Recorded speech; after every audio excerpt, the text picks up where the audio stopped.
하나님의 말씀은 고린도후서 7장 말씀입니다.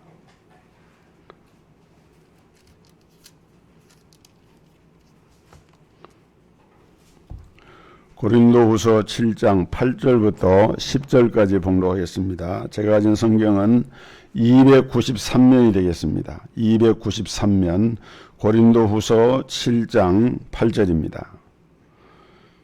그러므로 내가 편지로 너희를 근심하게 한 것을 후회하였으나 지금은 후회하지 아니함은 그 편지가 너희로 잠시만 근심하게 한 줄을 알미라. 내가 지금 기뻐함은 너희로 근심하게 한 까닭이 아니요 도리어 너희가 근심함으로 회개함에 이른 까닭이라. 너희가 하나님의 뜻대로 근심하게 된 것은 우리에게서 아무 해도 받지 않게 하려 함이라. 하나님의 뜻대로 하는 근심은 후회할 것이 없는 구원에 이르게 하는 회개를 이루는 것이요 세상 근심은 사망을 이루는 것이니라. 아멘. 우리 찬송가 474장에 보면 이런 찬송 가사가 있습니다. 이 세상에 근심된 일이 많고 참 평안을 몰랐구나. 이 세상에는 근심된 일이 참 많아요. 그 사람들이 많이 근심을 합니다.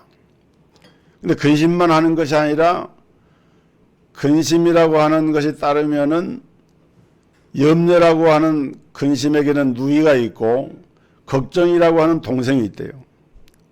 반드시 근심을 하면은 염려와 걱정이 따라오게 되고, 그래서 염려, 걱정, 근심에 사로잡히게 되면은 믿음의 사람들도 믿음을 잃어버리고 세상에서도 방황하게 되고 힘들고 어려운 삶을 살아가게 됩니다. 불신앙과 질병이라는 열매를 맺게 되고, 우리 속담에 걱정도 팔자다. 그 말이 무슨 말이겠어요? 걱정하는 것을 팔자처럼 운명처럼 받아들여 산다는 거예요.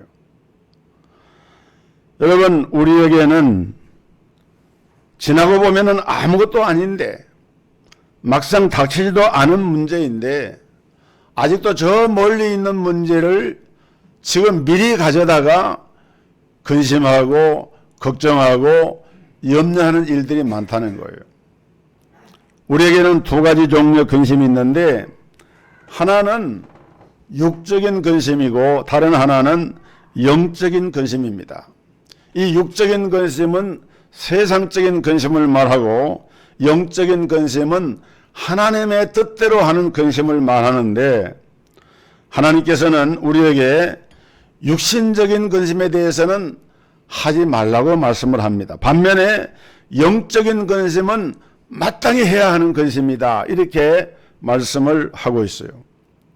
창세기 6장 6절에 보면은 하나님께서 땅 위에 사람 지으셨음을 한탄하사 그 마음에 근심하시고, 이런 말이 나옵니다. 하나님도 근심을 하셨어요. 하나님의 근심은 세상 근심이 아닙니다. 영적인 근심이에요.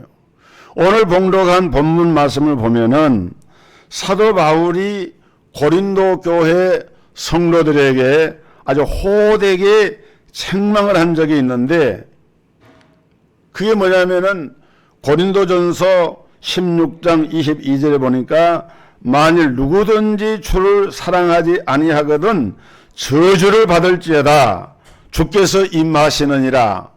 말하자면 이런 식의 질책을 한 거예요. 왜 그렇게 질책을 했느냐?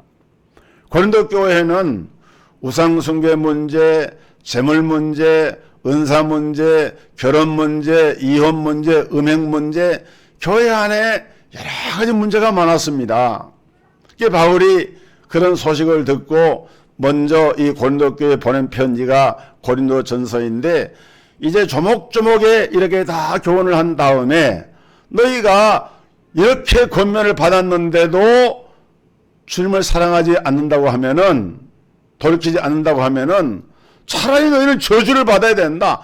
막 쉽게 말하면 악담 비슷하게 저주 비슷하게 이런 말씀을 했어요. 근데 바울도 인간인지라 성령의 이끌림을 받아서 그 호되게 질책을 했지만은 막상 그 성도들을 대하려고 하니까 마음이 아픈 거예요. 무거운 거예요. 그래서 바울이 그걸 가지고 한편으로는 후회를 했는데, 그런데 어느 날 디도를 통해서 고린도 교회 상황을 다시 듣게 됩니다. 놀라운 것은 고린도 교회가 바울의 책망하는 말을 듣고 회개를 했어요.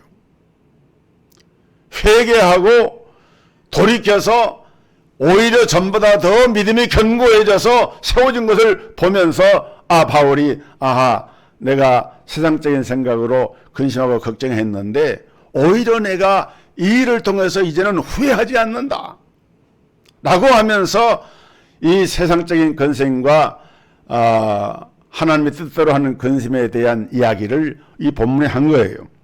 그래서 도리어 근심케 한 책망이 전화이복이 되어가지고 고린도 교회가 회개를 하고 바르게 서게 된 이런 기회가 된 사실을 얘기하면서, 그렇다면 우리가 육적인 근심, 세상적인 근심이라고 하는 것은 어떤 것이고 또 어떻게 해결해야 할 것이며, 하나님의 뜻대로 하는 근심은 어떤 것을 말하며 누가 이렇게 하나님의 뜻대로 하는 근심을 하게 되는 결과를 누릴 수가 있는가를 오늘 우리가 본문에서 찾아볼 수가 있다는 것입니다. 자, 첫째로 세상 근심에 대해서 말씀을 드립니다. 이 세상 근심이라고 하는 것은 육신의 근심을 말하는데, 이 세상 근심을 많이 하면은 결과적으로는 어떻게 되느냐? 결과적으로는 사망을 선물하는 것이 세상 근심입니다. 자, 세상 근심을 가져다 주는 요소가 이제 많이 있는데 그 중에 몇 가지만 제가 예를 들어 말씀드립니다. 첫째는 죽음에 대한 근심이죠. 자신의 죽음 앞에서, 그리고 가족들의 죽음을 바라보면서 근심하지 않을 사람은 없어요. 누구나 다 죽음을 두려워합니다. 그 죽음이 멀찍이 있는 것 같았는데 막상 눈앞에 닥쳐온다고 하면은 애 없이 사람들은 근심 걱정을 하고 심한 공포를 느끼게 됩니다. 문제는 사람의 그러한 죽음을 두려워하지 아니하고 근심을 하지 않으려고 하면은 죽음을 이길 수 있는 능력이 우리에게 있어야 되는데, 유감스럽게도 우리 인간에게는 자신의 힘으로서는 죽음을 이길 수 있는 능력이 아무도 없어요. 그런데 이 능력은 오직 죽음의 권세를 이기신 그리스도의 부활의 생명에서만이 얻을 수가 있습니다. 그래서 예수 그리스도를 진정으로 믿는 성도들은 죽음을 두려워하지 않아요. 부활의 소망이 있기 때문에, 영생의 소망이 있기 때문에. 그래서 다니엘 같은 사람, 사드락과 메삭노고 같은 사람, 사도 바울 같은 사람들은 성경에 보면은 죽음을 두려워하지 않고 사망아 내 이기는 것이 어디 있느냐, 죽음아 내 쏘는 것이 어디 있느냐라고 하면서 오히려 죽음을 향해서 담대하게 선포하고 있는 그런 모습을 볼 수가 있어요. 또 한 가지는 질병에 대한 근심입니다. 질병은 사람들에게 고통뿐만 아니라 슬픔과 근심을 주고 생의 의욕을 빼앗아갑니다. 그 누구도 일생을 살면서 질병이 없이 사는 사람은 없는 것 같아요. 출애굽기에 보면은 우리 하나님께서 이스라엘 향해서 나는 너희를 치료하는 여호와니라 말씀을 했어요. 우리는 그 말씀을 믿어야 합니다. 하나님은 치료자 하나님, 내 사명을 다하기까지는 하나님 내 생명을 붙들고 계시는 하나님이시다라고 하는 이 믿음이 우리 고백 속에 있게 될 때 우리가 질병에 대한 염려와 근심으로부터 벗어나게 됩니다. 질병 중에도 하나님께 감사할 수 있는 그런 생애를 살아갈 수가 있기 때문에 질병 때문에 그 인생이 동요되지 않는다는 거예요. 세 번째는 자녀에 대한 근심이죠. 잠언 17장 15절에 미르는 아들은 그 아비의 근심이 되고 그 어미의 고통이 되느니라. 여러분, 세상에서 자식 문제로 근심해보지 않은 부모가 어디 있겠습니까? 예. 이제 태어나서 이제 젖먹이 시절 유치원 시절, 초등학교 시절, 뭐 그 정도는 아이들이 큰 문제를 일으켜 그지는 않잖아요. 그러니까 그냥 힘들고 어려운 건 있지만은 그런 대로 이제 잘 살아가는데, 자녀가 조금 장성하고 머리가 커지면은 부모의 말을 불순종하고 거역하고 마음을 아프게 하고 또 대적을 하는 자식도 있어요. 저는 그런 걸 보면은 참 이게 근심 걱정이 하루도 그칠 날이 없는 것이 우리의 현실이 아닌가 생각을 하는데, 그 왜 그런가 하면은 여러분, 자식이라고 하는 것이 내 자식이, 내가 낳았으니까 내 자식이죠. 그러나 우리는 성경적인 이런 교훈에서 살펴볼 때 자식은 내가 낳은 자식이기 전에 하나님의 소유된 생명체예요. 하나님의 것이라 그 말이에요. 그러니까 자식에 대해서도 너무 자식을 자기 소유물처럼 생각으로 애착을 하고 이렇게 하면은 부모가 자식이 좀 이렇게 어긋나거나 부족하면은 너무 실망해가지고 근심 걱정에 빠지게 되는데, 그럴 필요 없어요. 오히려 자녀를 위해서 기도하면 돼요. 자녀가 좀 곁길로 갔다 하더라도 반드시 하나님의 자녀들은, 택한 백성들은 돌아오게 되어 있어요.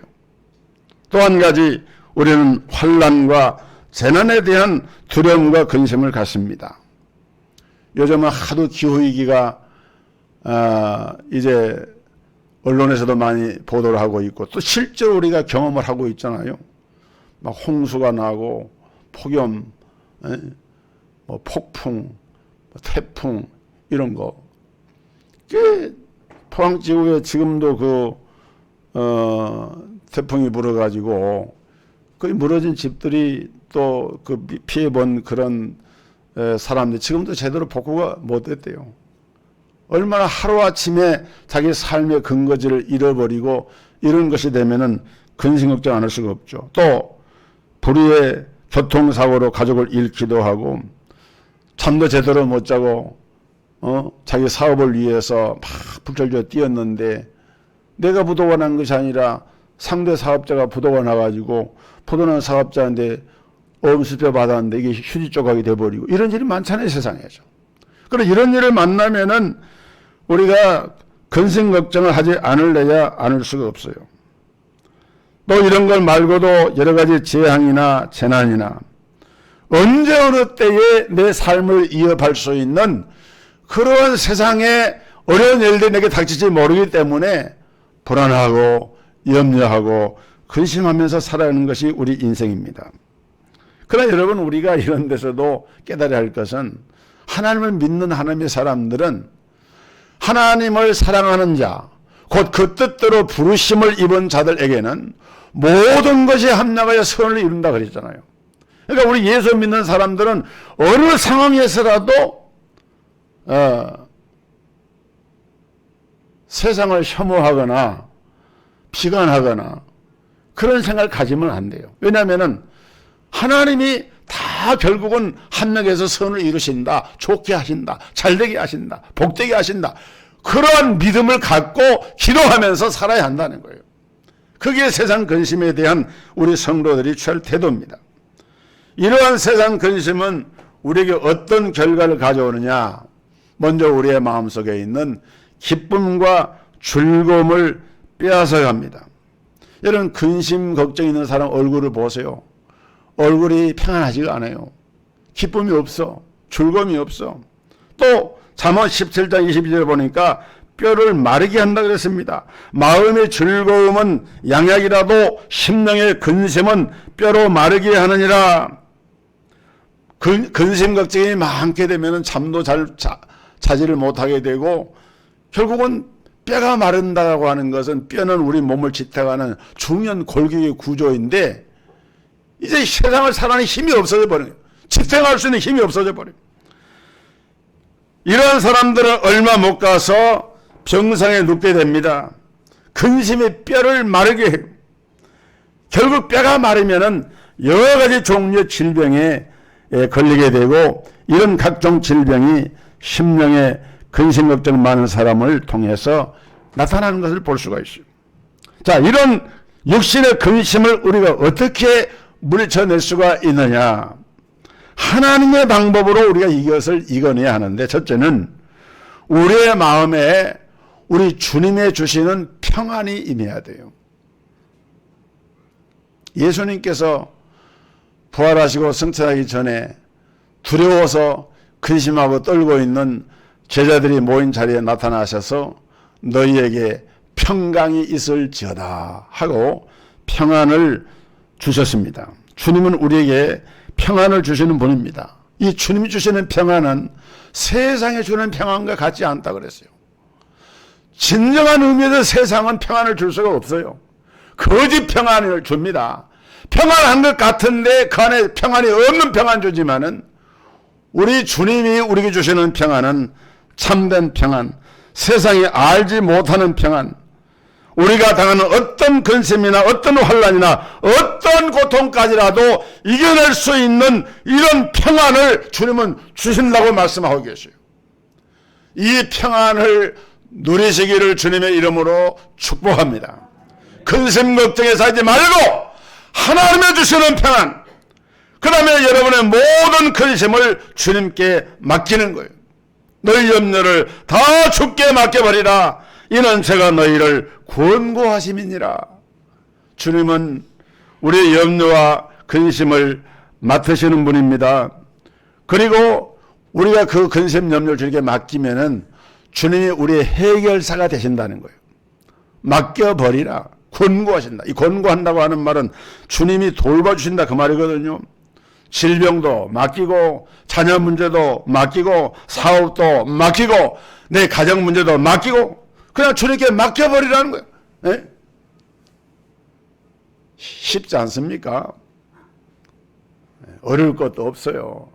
주님 살아계시고 주님 지금도 일하고 계시고 하나님께 맡기면 그러면서 우리는 문제를 바라보는 안목이 바뀌어야 되는데 어떤 시각을 가지고 바라보느냐, 주님의 안목으로 문제를 보라는 거예요. 자, 문제를 우리 눈으로 보면은 골치 아픕니다. 근심 걱정거리예요. 그러나 주님의 시각으로 문제를 바라보면은 세상이 달라져 보여. 금방 그냥 뭔 일이 날 것 같은데 그렇지 않아요. 그래서 예수님은 마태복음 11장 28절에 수고하고 무거운 짐진 자들아 다 내게로 오라. 내가 너희를 쉬게 하리라. 너희는 내게로 와서 내 멍에를 베고 나를 배우라. 내 멍에는 쉽고 가벼움이니라 그랬어요. 아니 우리가 그렇지 않아도 지금 수고하고 무거운 짐을 지고 있는데 주님은 우리한테다가 짐을 또 주는 거예요. 내 멍에를 메라고. 이거 어떻게 된 겁니까? 에? 짐을 덜려고 주님 앞에 갔는데 주님께서 우리에게 멍에를 주시면서 이 멍에를 메라는 거예요. 이게 무슨 말씀이에요? 주님의 자세, 주님의 안목, 우리 주님의 시각을 가지고 문제를 보라는 거예요. 내 생각과 내 마음과 내 경험과 내 인간적인 그런 생각을 가지고 문제를 대하는 것이 아니라 살아계신 하나님, 역사하시는 하나님, 우리가 지금 내 입만이로 통행하시는 하나님을 믿음으로 내 마음에 모시고 바라보면 문제 해결의 길이 있다. 내 시각에서 보면은 환난이고 재난이지만은 하나님의 시각에서 보면은 오히려 내게 주어진 문제가 기회가 되고 축복일 수 있다라고 이 말씀은 우리에게 권고하고 있는 거예요. 자, 그러면 두 번째로 하나님의 뜻대로 하는 근심이 있습니다.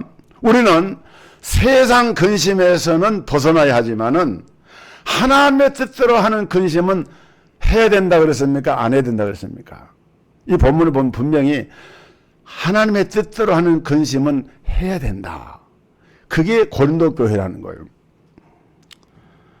세상에 속한 근심이 육신적인 근심이라면 하나님의 뜻대로 하는 근심은 영적인 근심을 의미하는데 세상 근심이 우리에게 사랑을 주는 것이라고 하면은 이 영적인 근심은 우리에게 회개를 통해서 생명과 구원과 영생에 이르게 하는 것이 하나님의 뜻대로 하는 근심이다.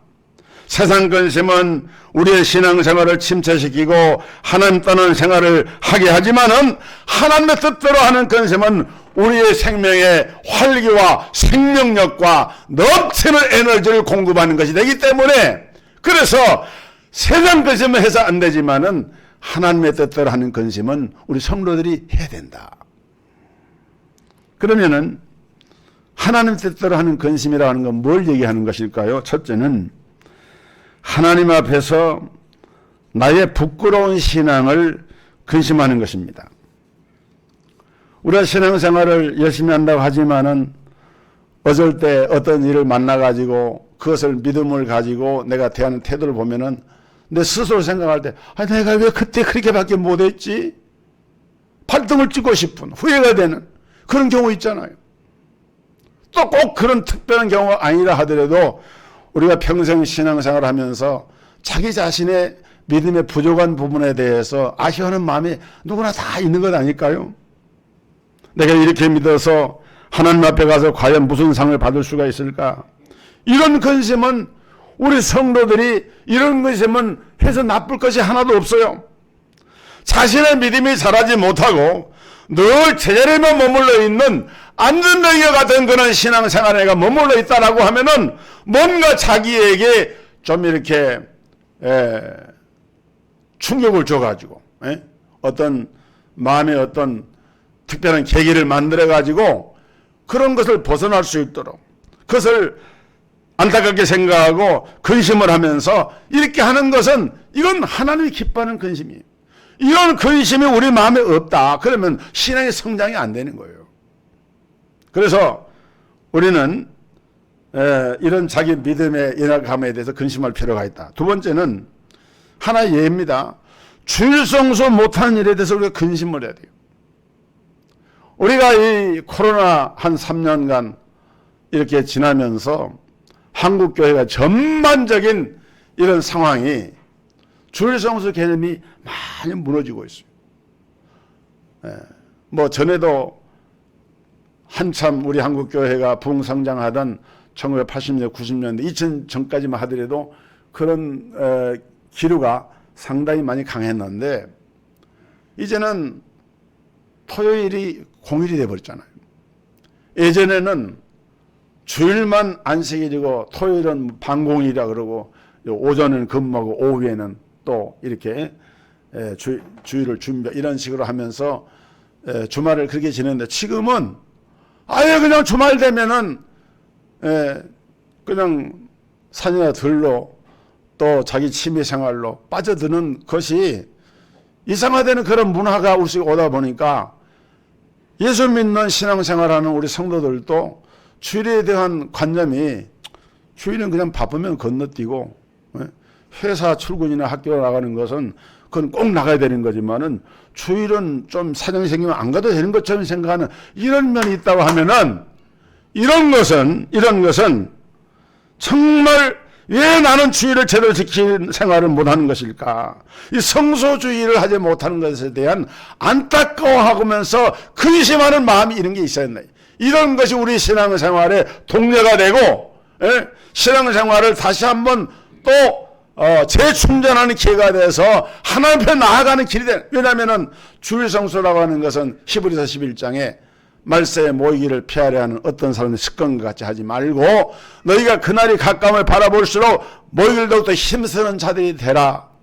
스바냐서도 보면은 모일자다 제사장과 유아들과 부녀들과 모든 성도 백성들아 하나님의 전에 모일자다 이렇게 선포하고 있는데 하나님은 예수의 이름으로 모여서 하나님께 예배하고 기도하는 것을 기뻐하시기 때문에 그것을 우리가 제대로 못한다고 하면은 우리 자신을 돌아보면서 이것을 근심할 줄 알아야 된다 이 말이에요.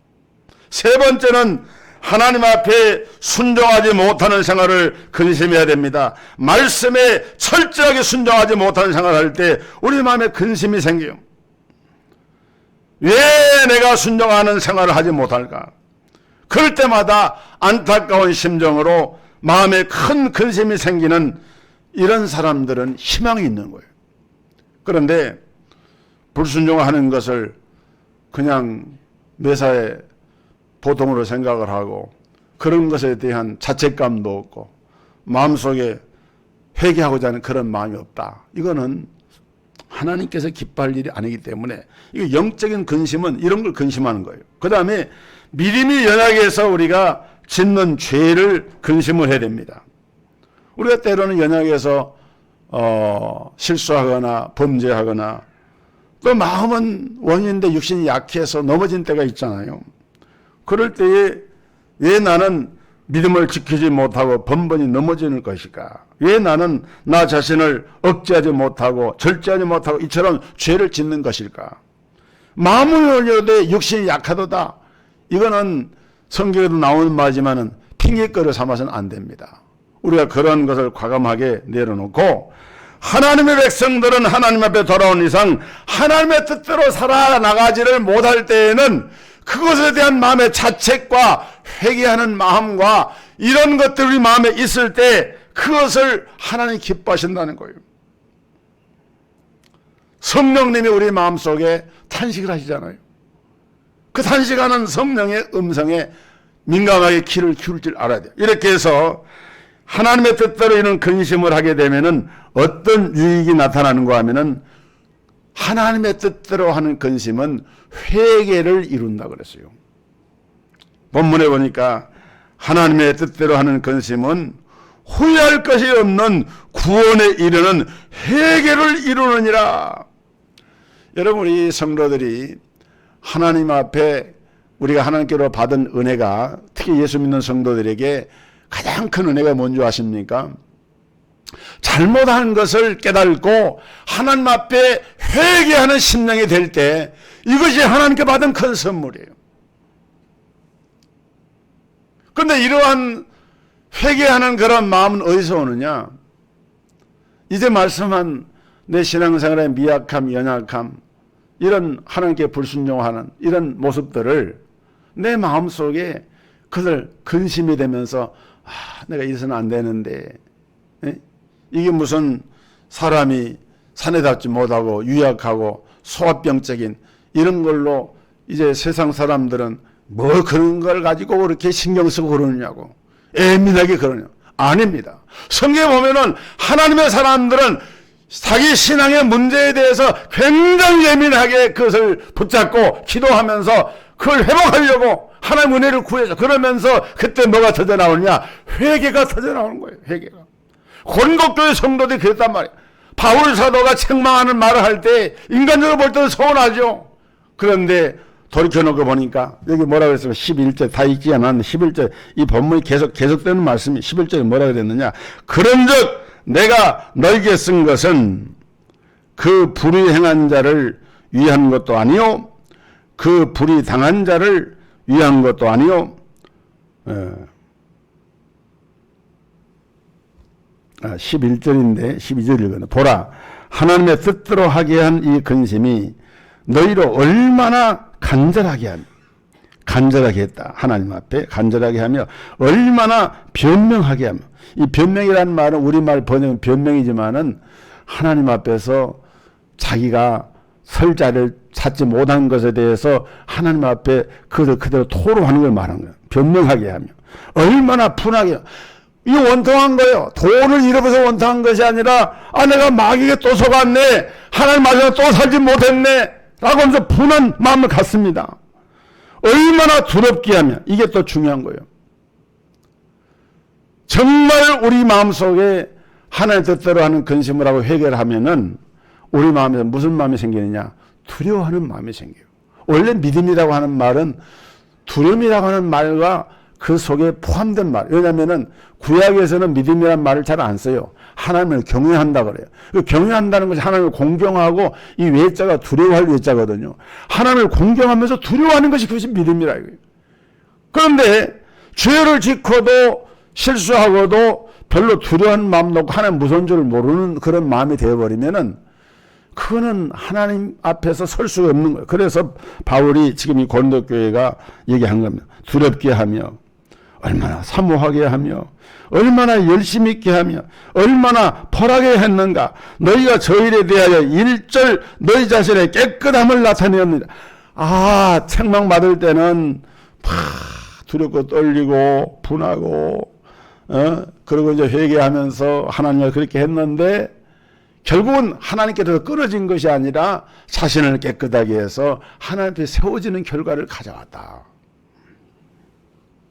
오늘 우리 하나님께서 우리 성도들 한 분 한 분을 붙잡아 주셔서 성령님이 내 마음속에 내주하고 있는 사람, 하나님을 두려워하는 사람만이 하나님의 뜻대로 근심을 할 수가 있습니다. 하나님이 두려운 사람은 절대로 함부로 죄를 짓지 못하죠. 또 하나님이 두려운 사람은 하나님의 뜻대로 살아지 못하면은 나에게는 아무런 소망이 없다고 하는 이런 두려운 마음을 갖게 돼. 그래서 이 사람은 영적인 근심을 하게 되고 하나님 앞에 회개하게 되고 그 회개하는 생활을 통해서 우리 마음이 새로워지면서 성령님께서 우리 마음속에 위로와 평강을 주시고 다시 한번 하나님의 뜻대로 살아갈 수 있는 용기를 얻게 됩니다. 오늘 이런 복이 여러분 모두에게 임하기를 주님의 이름으로 축복합니다.